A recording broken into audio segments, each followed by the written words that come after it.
இடியாப்பம் செய்யும்போது கொஞ்சம் மிச்சம் வந்துருச்சு அப்படின்னு சொன்னால் அதை வந்து கொஞ்சம் நம்ம வெரைட்டி ரைஸ் மாதிரியான ஒரு டிஷ்ஷாக செய்யலாம். எப்படி செய்கிறதுங்கிறத பார்ப்போம். அதுக்கு வெங்காயமும் கொஞ்சமாக கருவேப்பிலையும் கட் பண்ணி வச்சுருக்கிறேன். ஒரு 2-3 பல் பூண்டும் ஒரு சின்ன துண்டு இஞ்சும் தட்டி வச்சுக்கலாம்.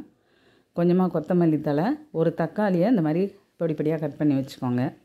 அது போக ஒரு பிரிஞ்சி இலையையும் எடுத்து வச்சுருக்கிறேன். இப்போ இடியாப்பம் மீதி இருக்கிறத என்ன பண்ணணுன்னா, இட்லி உப்புமாவுக்கு எப்படி உதுத்து விடுவோமோ அது மாதிரி நீங்கள் உதுத்து விட்டுக்கலாம். உதுத்து விட்டுட்டு ஒரு பாத்திரத்தை அடுப்பில் வச்சு அதில் கொஞ்சம் எண்ணெய் விட்டு 2 கிராம்பும் கொஞ்சமாக பட்டையும் போட்டு இந்த பிரிஞ்சி இலையும் போட்டு லேசாக சவக்க விட்டுருங்க. சவந்த உடனே இந்த வெங்காயத்தையும் கருவேப்பிலையையும் அதில் போட்டு நல்லா வதக்கி விடுங்க. அது கூடவே நம்ம தட்டி வச்சுருக்கிற இஞ்சி பூண்டையும் சேர்த்து நம்ம நல்லா வதக்கணும். வதக்கிட்டு இதுக்கு தேவையான உப்பையும் நம்ம சேர்த்துக்கலாம்.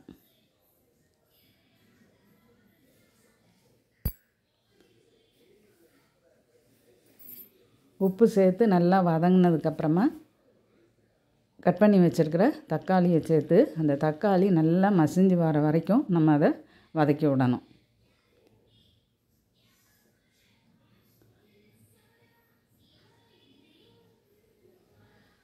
நல்லா கலந்து விட்டுக்கோங்க. இப்போ நல்லா வேகணுன்னா கொஞ்சம் நேரம் நீங்கள் மூடி வச்சிட்டிங்க அப்படின்னு சொன்னாக்கா அது நல்லா வெந்து குழஞ்சி வந்துடும்.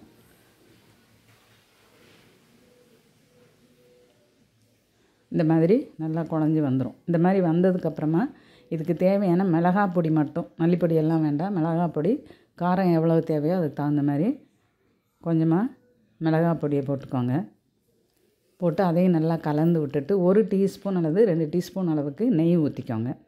நெய் ஊற்றிட்டு நம்ம இந்த உதுத்து விட்டு வச்சுருக்கிற இடியாப்பத்தை அதில் சேர்த்துக்கலாம். பார்க்குறதுக்கு சாதம் மாதிரி தான் இருக்கும். நீங்கள் இதே மெத்தடில் தக்காளி சாதம் செஞ்சிங்கன்னாலும் அது நல்லாயிருக்கும். இது தக்காளி சாதத்தை விட இன்னுமே நல்லா சாஃப்டாக இருக்கும். ஏன்னா இடியாப்பம் ஏற்கனவே வெந்ததை அதுவே நம்ம சுடு தண்ணி ஊற்றி எல்லாம் பிசைகிறதுனால ரொம்ப சாஃப்டாக இருக்கும். அதனால் இது மாதிரி மல்லித்தலையை தூவி இதை இறக்கி வச்சுருங்க. ரொம்ப சாஃப்டாக சாப்பிட்றதுக்கு ரொம்ப நல்லாயிருக்கும். ஒரு தடவை செஞ்சீங்க அப்படின்னா அடிக்கடி செய்யலாம். இப்போ ஒரு வேளை வந்து உங்களுக்கு இடியாப்பம்லாம் செய்கிறது கஷ்டம் அப்படின்னா நீங்கள் கடையில் ஆர்டர் பண்ணி வாங்கி அந்த இடியாப்பத்தை கூட இது மாதிரி நீங்கள் செய்து பார்க்கலாம். இது மார்னிங் பிரேக்ஃபாஸ்ட்டுக்கு அல்லது லஞ்சுக்கு கூட இதை நீங்கள் எடுத்துகிட்டு போகலாம். ரொம்ப டேஸ்ட்டாகவும் ரொம்ப நல்லாவும் இருக்கும். இந்த சேவைன்னு செய்வாங்க, அதுக்கு பதிலாக நீங்கள் இந்த மாதிரி செஞ்சிங்கன்னா இது ஒரு வித்தியாசமான டிஷ்ஷாக இருக்கும். ட்ரை பண்ணி பாருங்கள்.